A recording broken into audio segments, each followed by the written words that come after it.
Hey everyone, this is Kim. Welcome back to Fables Stan.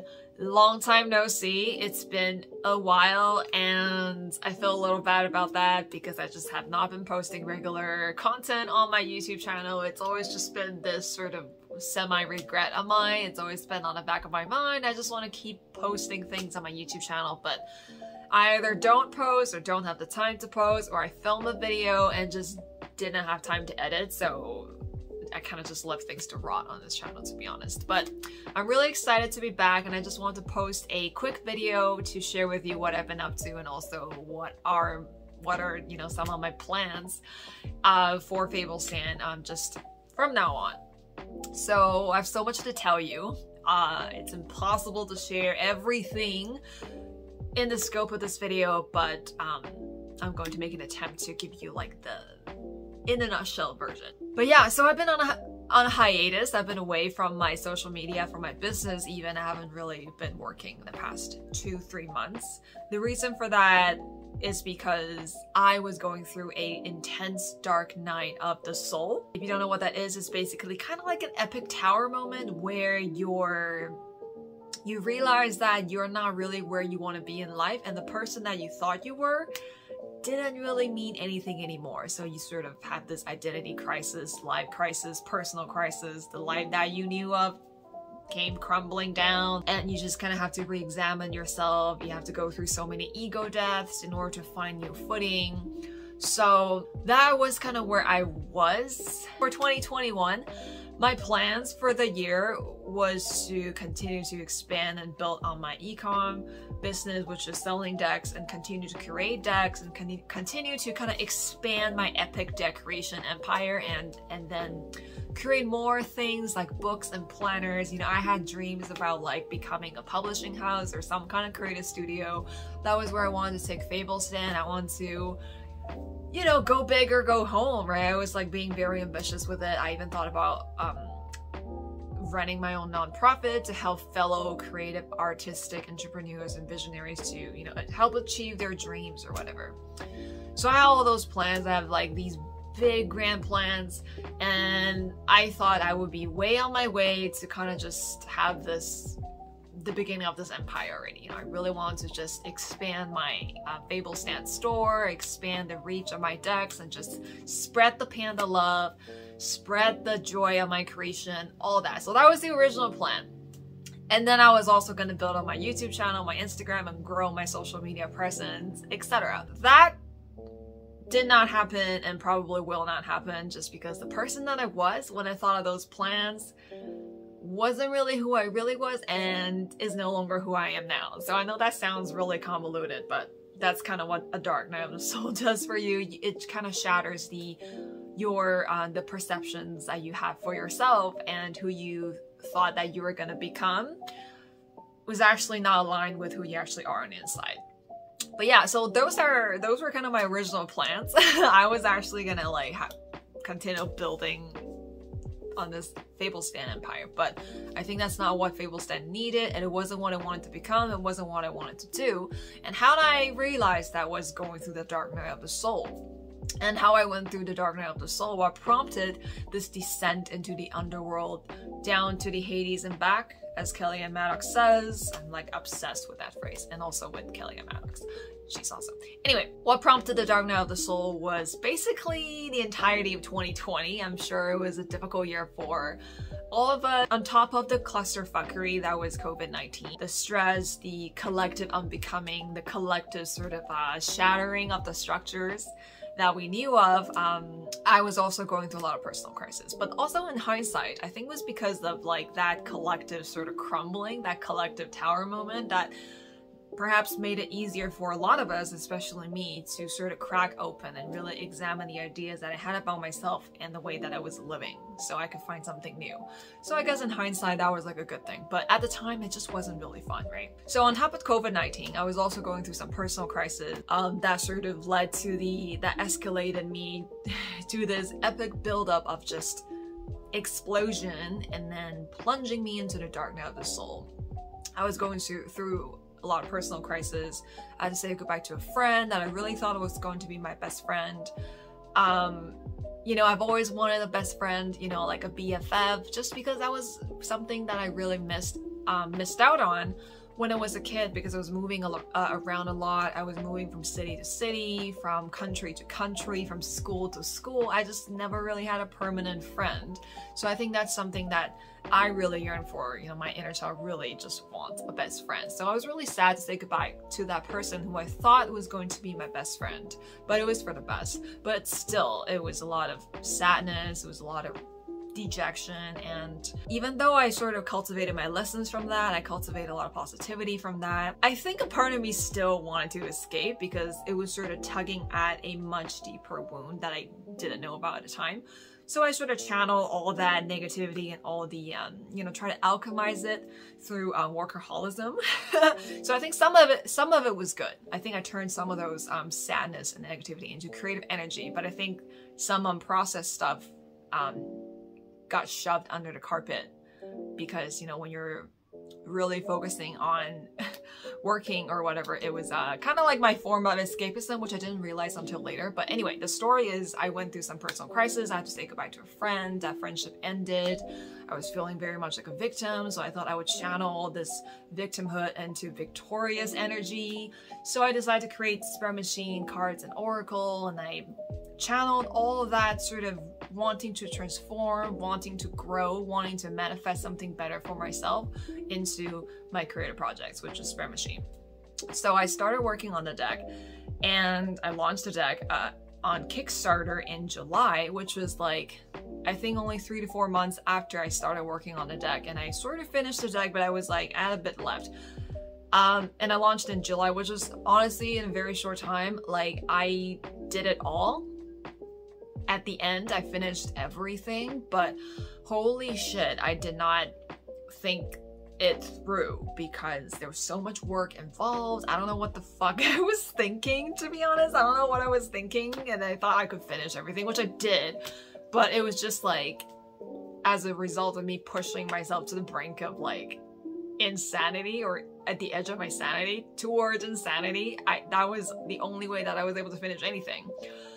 So like, not only did I create a deck, I launched a deck, and I also added 2 expansion packs. So I pretty much signed myself up for like creating 3 decks and launching 3 decks and going into production with 3 decks. That was so much work, and also writing all the guidebooks and being a perfectionist and all. I go big or go home. Everything I create has to be perfect. It has to deliver the maximum value. It couldn't just be like a wishy-washy deck with just like a minimum guidebook.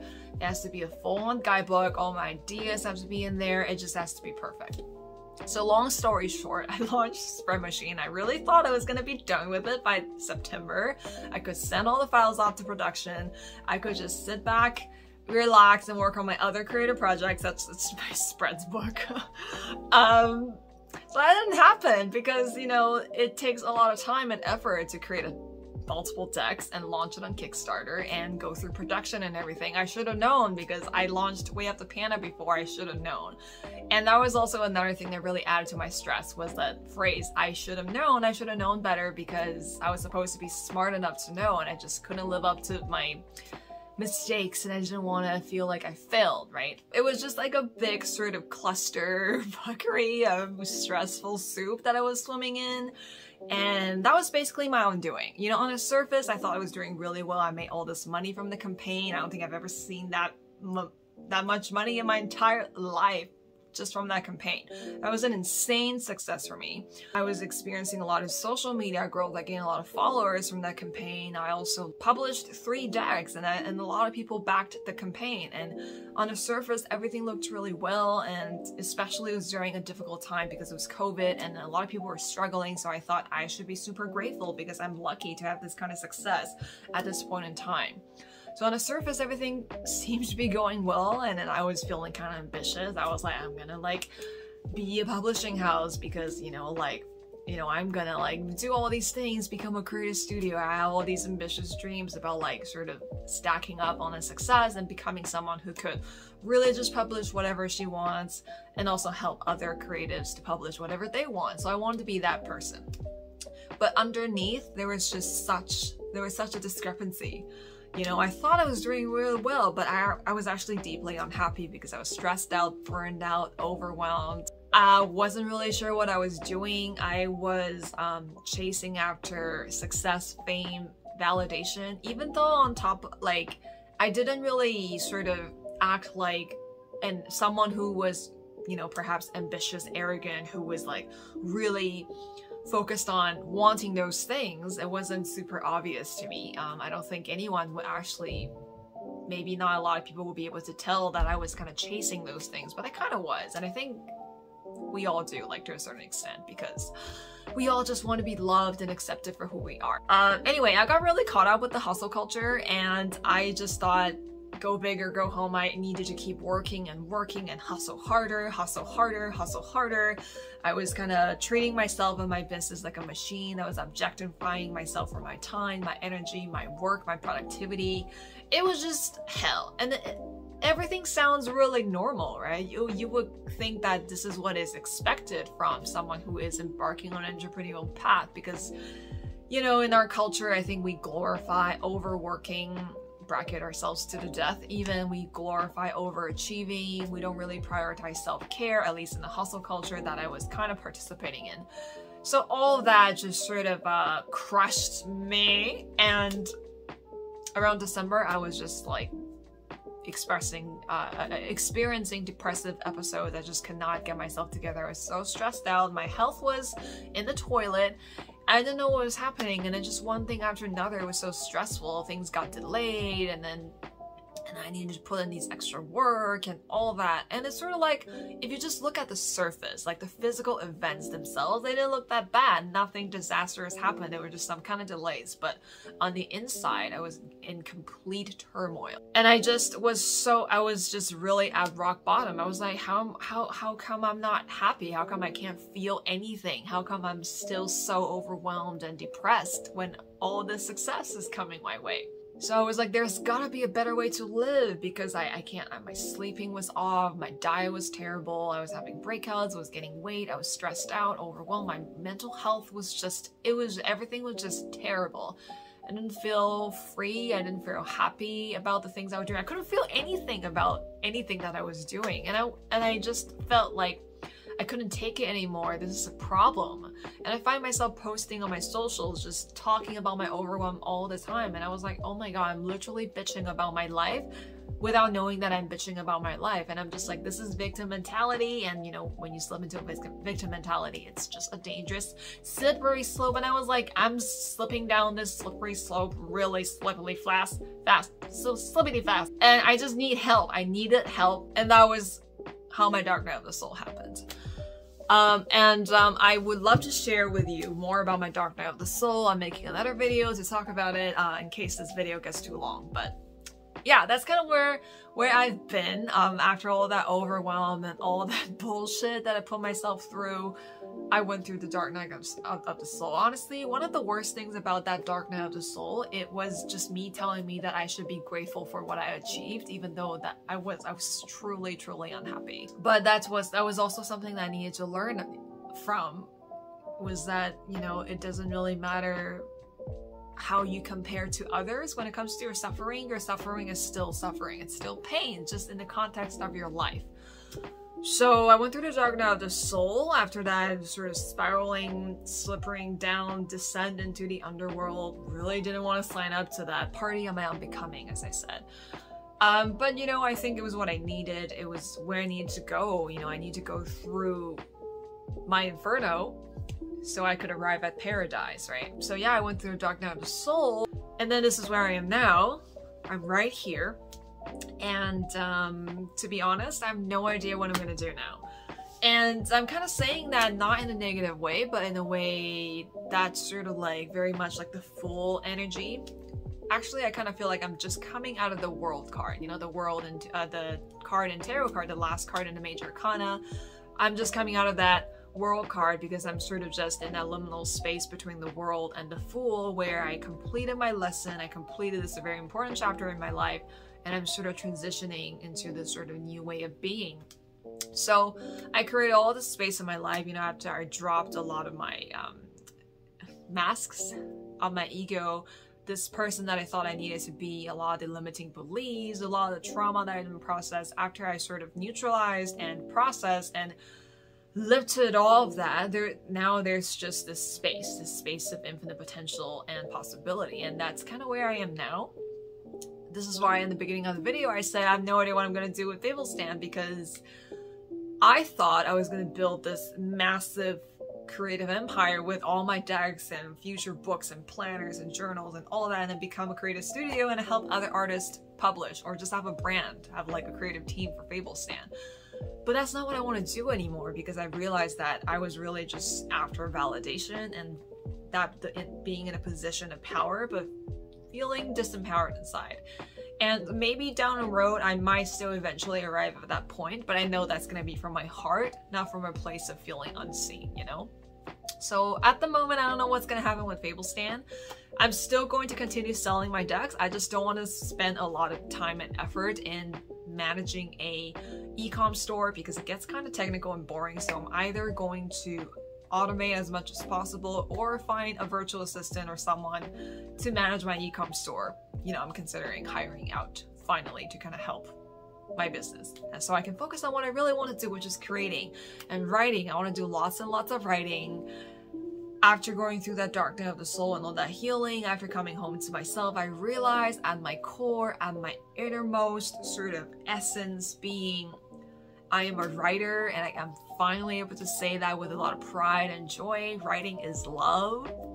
I love writing, and I'm a writer. That's it.